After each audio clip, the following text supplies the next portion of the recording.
God. Fozzie Bear. I love it. Hi. Yeah. Oh yeah.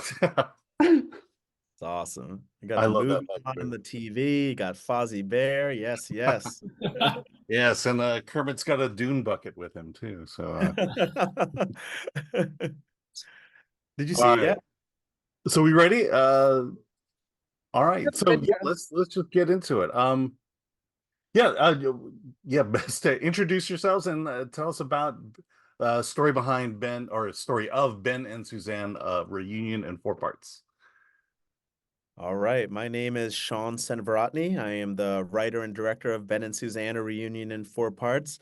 The story of this movie is very tough to summarize in a shorter way, but the plot of the movie is based on experience I had in a long distance relationship. But to me, this movie is so much more than that, and it's the about the exploration of like these different ideas about relationships and want to explore these characters and just make a movie that felt really true and felt really honest and was fun. And so, yeah, that's the short answer of it. Yeah. I could definitely go in deeper for a longer answer, but that's the short one. Yeah. Well, I'm curious because it's a little indie romance and it takes place in Sri Lanka. How do you pull something like that together? We have a lot Uh, of indie filmmakers watching us, so yeah, I want to yeah. get into the weeds on these things. Cool. Awesome. Yeah. How we pulled it together. So had the idea for it.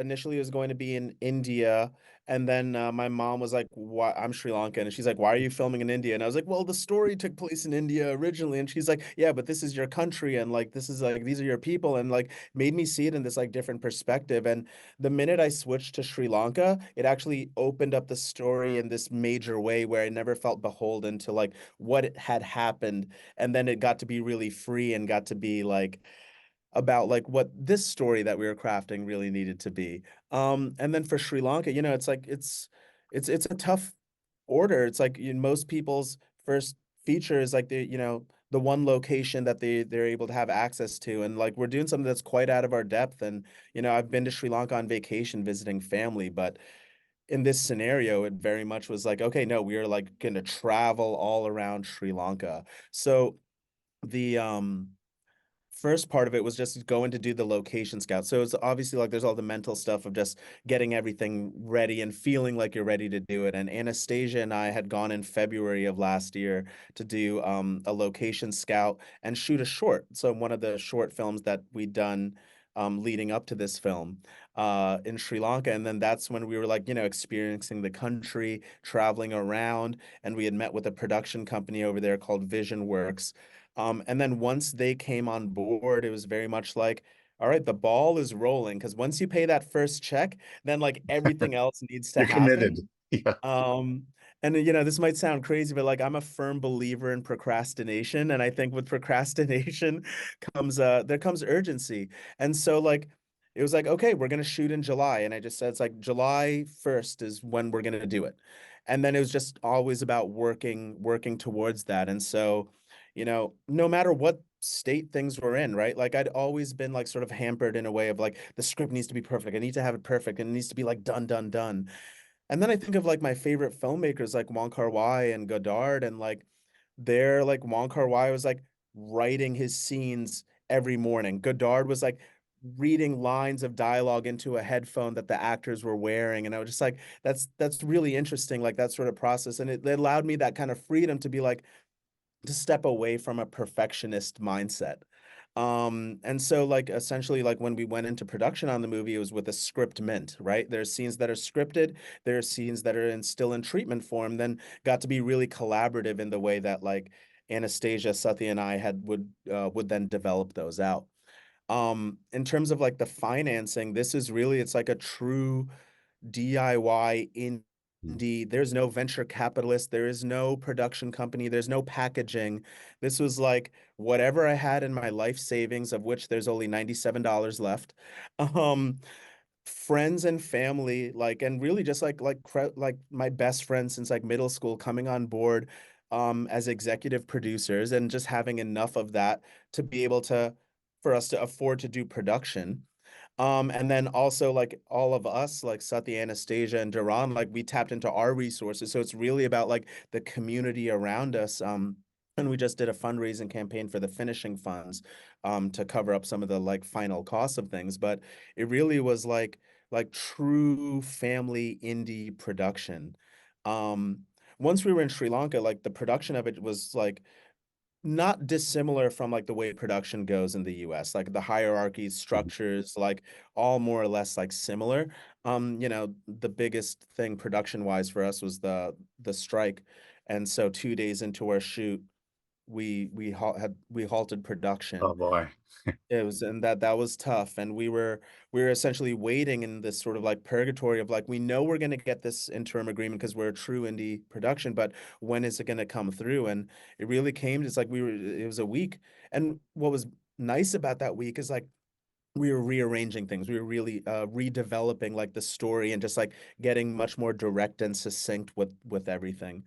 Um, but yeah, we were like 1 day away from having to pull the plug because it was a Friday. And if we didn't hear that Friday, we wouldn't hear till that Tuesday. And how long can we just, we're just Mhm. siphoning money, right? Like, how long can we be in Sri Lanka for just indefinitely? And we can't. And so it's like, we made the call. It's like, okay, if we don't hear by tonight, like, we're going to have to pull the plug. And then that same day, like we were just going to shoot some inserts because we were just like, all right, well, I got to shoot something, and then we got the email. It's like, okay, cool, then good to Off go. to the races. Yeah. Yeah. Well, let me talk to Doron for a second. Because I think indie producers are kind of the unsung heroes of indie film. What was your role with the film, and what were the challenges that you were given and had to face? My role with the film was prayer, as I like to tell people. A lot of prayer. No, in many ways, role with the film from, coming on board in around May, end of May era, was really around making sure that the script was in a place where it felt like things could move kind of seamlessly. And then in production, it was a lot of just maintaining a level head. I think navigating the strike and, standing in solidarity with our unions led to a lot of conversations with SAG, led to a lot of emails. Time zone difference between Sri Lanka and New York was educational. And so in many ways, it was kind of just navigating our budget, navigating the fact that like this is a true DIY film. And what that's going to mean is going to mean actually having true relationships with the people that are investing in the film. You can't rely on the glitz and glam that a 2.5 to $5 million tax credited indie feature would have. And what was really beautiful about that was it did allow me to have conversations with various collaborators that I've had over the years, and that led to some really awesome post-production services that we would have otherwise not had been privy to. And so in many ways, I think that was like the nuts and bolts of it. And I think as an independent filmmaker and independent producer in the indie space, which I think is the future of cinema, it's all been about flexibility and learning that so much of our making of movies is connected to an unwillingness to share the pot with others. So there's a lot of greed that exists. And one of the things that I love about being an indie producer is in many ways it reveals to a greater audience that you don't actually need as much as you think you need. You just need to be a lot more generous and a lot more transparent about what you don't have.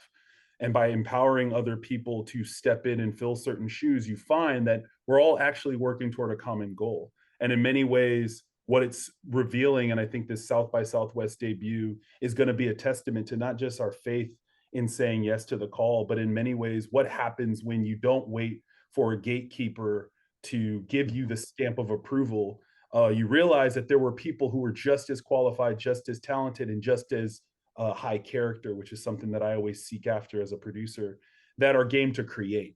And for me, that's what made Ben and Suzanne, a reunion 4 parts, such a tantalizing piece to jump on board with, because it felt like these are collaborators and creatives who believe in the value of saying yes and believe in the value of actually working together in an equitable way to create something that's not only great, but honestly, Alan, like fresh and original and not stale recycled IP with different people on it. So yeah, I mean, at Film Threat, we beat the drum constantly that I think not having money makes you a better filmmaker than having $100 million budget.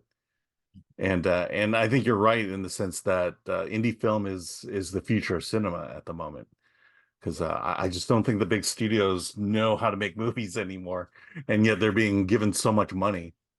Yeah.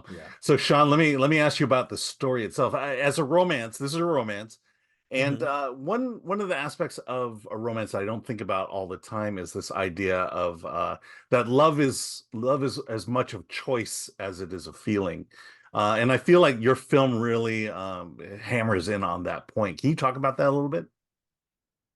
Yeah, it's you know, so there's there's that moment in the movie where there's a poem that Suzanne gifts uh to Ben. And my wife, a year after us dating, you know, at Christmas, like that was something that she had given to me. And like that poem that we see in the film is like her poem, like she wrote that. And I don't know, like something about those words just like really were true about like it's we don't speak about relationships and love in that way, right? It's always just like it's destiny. We were meant to be together, and it's like all these other sort of ideas, but like what is the most human thing that we can do is that we choose things, right? We have choice. You know, we create our own destiny in a lot of ways. And so yeah, I think there's something like really resonant about that. And I think what's cool, it's like, you know, you could look at two people that are like maybe seem opposite, right? And then it feels like, oh, well, like, no, that's incompatible, but it doesn't have to be, right? Like, just because two people aren't always on the same page or have different perspectives on things, like, no, like, there's other things that can exist over there, and there's the choices that we make.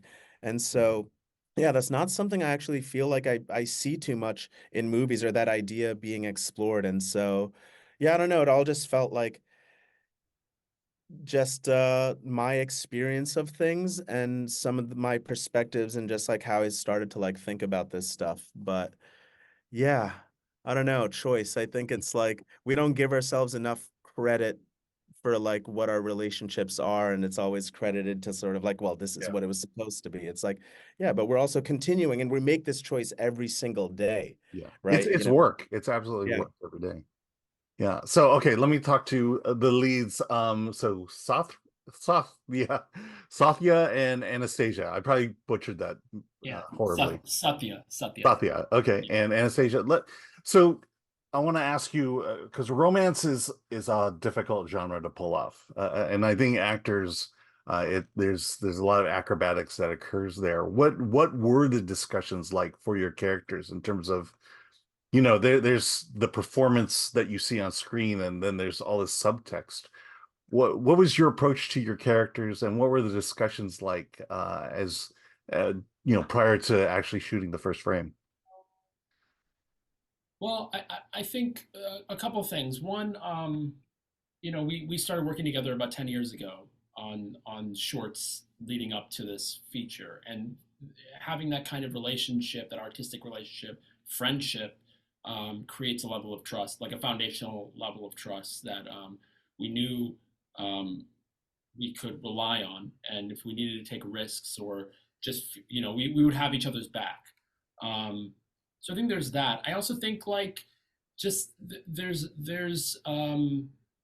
as actors, you're not trying to judge your character. You want to uh, embody the totality of what the character is, the complexities of the character, and I think really allowing ourselves to like um, create fully fleshed people that weren't all good or all bad, but just like humans with mistakes and beautiful things about them, sort of creates a complexity innately. You understand why they love each other, and you also understand why maybe they're not right for each other. And I think kind of approaching it in that with that in mind, and not as Shaun was saying, like, you know, they're meant to be together. Like it's an adult relationship. Um, so approaching it from that lens, I think, creates a relatability to an audience, and something that feels real on the screen. Yeah. Well, Anastasia, let me ask you, you know, what, you know, how did you develop your character, and what were the, you know, I guess, yeah, I have to feel like there was this discussion of the nature of these things, but what was kind of your approach to Suzanne? Well, I have to apologize in advance because there's suddenly some construction happening in my next door neighbor's apartment. So I hope that that it stays over there. Well, something that drew me to the script originally, this short film that was always meant to be the prelude to this feature 10 years ago, is that these characters felt incredibly authentic to me. And Shaun writes them with a lot of facets and with a lot of contradictions. And there is something very truthful about that. And so I think just kind of getting to play in that space, and then also over these 10 years, getting to know Shaun really well, understanding his sensibilities as a filmmaker, understanding his sense of humor. There's all of these things that are kind of built into that. And he's such a wonderful collaborator that he really let these characters become part of us as well. And so it has been a journey of kind of growing with Suzanne in a way. But Shaun and I talked a lot about how she's very principled. She feels like she always wants to be doing the right thing. And that's something I really admire about her. But yeah, it's been a really lovely, 10 years of marinating in someone and kind of letting them grow a bit as you're growing and as our friendship and this story was evolving. So it's been a really unique and special experience. And there's the construction. Yeah, there it is. Yeah, that's something that we talk about a lot. The idea that preparation, especially for indie film, can go a very long way. And the more rehearsed you are, and the more time you get to spend to marinate with the characters and story, the better product you get. Rather than trying to rush things constantly. Let me ask you, Shaun, about you know, it yeah, okay, yeah, here's the question I wanted. I'm very familiar with how indie films are kind of put together in the States. Is it very much different overseas? I mean, I think everything ends up being a little bit less sort of bureaucratic. I mean, like Sri Lanka is also like a very bureaucratic country, but like, so we had to have like a National Film Council person with us like the entire time. And like, but there's no guerrilla style filmmaking in the movie. Like every place we were at, we got like proper permissions and everything. And like, our team in Sri Lanka, Vision Works, and the line producer Michael did like an incredible job of like, getting the like Buddhist like cultural ministry to allow us to sort of film at the Dambulla Caves, and like getting the aviation board to allow us to film at the airport in like all these different locations. Um, so yeah, I mean, it's really not too dissimilar from filming in the States, which actually I'm like really happy about, because I've heard about like filming in India and how filming in India feels like super different. But I was kind of surprised to find that like, oh no, shooting this film in Sri Lanka didn't feel too different from when I've made movies in the US and in New York. Yeah. Okay, so now I'm going to ask the silly question, but um, it's, do you think about, I guess I don't know much about your film history, but how much do you think about appealing to American audiences, especially with this film? Is that something that comes in mind, or are you fairly free to just say, this is my story and to hell with it? No, I mean, I guess if I think about like this, I think it's it's happening in Sri Lanka, but it is like a very American story, right? I think it's about these two characters that are American, that are experiencing this circumstance in another country. Um, and like the way we view the movie is through the lens of tourism, right? So we don't have subtitles, for example, when like characters are speaking in Sinhala or in Tamil, because the whole thing. And if you do speak Sinhalese or you speak Tamil, then like cool, you understand what that is. But otherwise, you experience it that from the perspective of a tourist, from an American. It's like you're just there and you're watching, and you could experience from context clues what's going on. So yeah, like I think about the audience of this movie, and I think there's definitely like it's a US audience, but I really hope like, I think it has like a kind of European sensibility and it's sort of like artistic approach, but I'm also influenced by like so much like Satyajit Ray and like, other like kinds of like Asian cinema. And so yeah, but like I think that the story feels like it feels American to me. Hmm. Well, I mean, love and romance. That's a universal emotion, Right. Yes. universal Yeah, feeling. yeah. And I think Sathya and Anastasia brought up the point that I think what draws us to the characters is the fact that they're not perfect, that they're flawed, and like everyone else in the world, we're flawed as well, which is kind of a message we don't hear too often. We don't have characters. Can you talk little bit about that? Yeah, about the approach to the characters. Yeah. Was that the okay? Yeah. Yeah, and just kind of the idea of them being flawed, and then also Oh yeah. the idea of the universality of love. Yeah. Well, I don't believe in like perfection as like a concept of even something to try to attain in one's life. Like there's no such that to me, there's no such thing of like perfection. It's like we are people, we are who we are, and like there are things that we do that's like feels good and valid, and there's things that we do that could like maybe hurt someone, and maybe that's intentional and maybe that's not intentional. And I think like I like capturing this sort of like totality of what that is. Um and like we all have like unique perspectives, and I think that's the biggest thing I really wanted to explore is like, like a lot of these conversations in this movie are like conversations that I'll have sort of just like thinking about these different aspects of one certain topic. Like let's say like having kids, right? Like that's like one of the like a major scene in like the film, and like um yeah, so it's like it's a way for me to like negotiate these different ideas, and I might feel like sort of like my pole in the ground with like one certain idea, and then what's great is like just working on these ideas with like Doron, Sathya, and Anastasia, like it develops into something else, and working on these ideas like with my wife Christine, like it develops into something else. And that's when it's not just about like here's me and my perspectives. It's like, oh, here's me with some perspectives that I think are interesting that could be in conversation with each other, or like moments where I've had of like I feel very strongly this, but now I'm learning it's like, oh right, yeah, no, true, good point. And like and it's not about no scene. I didn't want to make a movie where anyone was right or anyone was wrong. And it's like it's a movie where you could really just like everything feels like justifiable and understandable. And I'm a teacher. That my day job. I'm a public school teacher. I'm at school right now, and my students, my seniors, were my first rough cut audience for this, and it was so cool watching their response to the characters after, because you have people that are like Team Ben, people that are Team Suzanne, people that are Team both, people that are Team neither, but they're talking about the characters, they're talking about the relationship, and people were like, "Yo, how's my man Ben like going to Sri Lanka, and like Suzanne's not giving him like any attention." And then other students would be like, whoa, whoa, whoa, like Suzanne's going through like a really difficult time right now, and like Ben needs to understand, and he's kind of being extra with sort of how he's acting.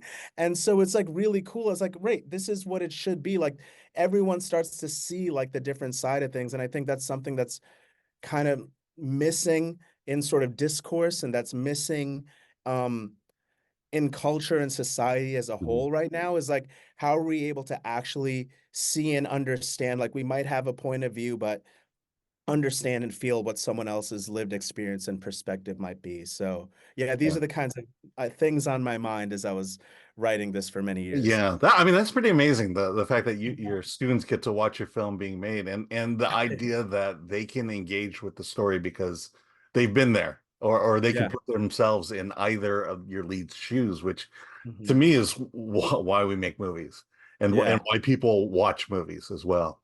All right, so last question. How excited are you to be at South by Southwest, and of all the festivals out there that you could have gone to, why South by Southwest?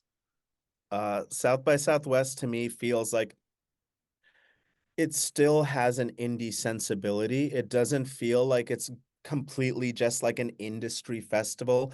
It doesn't, it has a celebrity component, but there's so many indies that they champion there. So it's not just like a celebrity driven festival.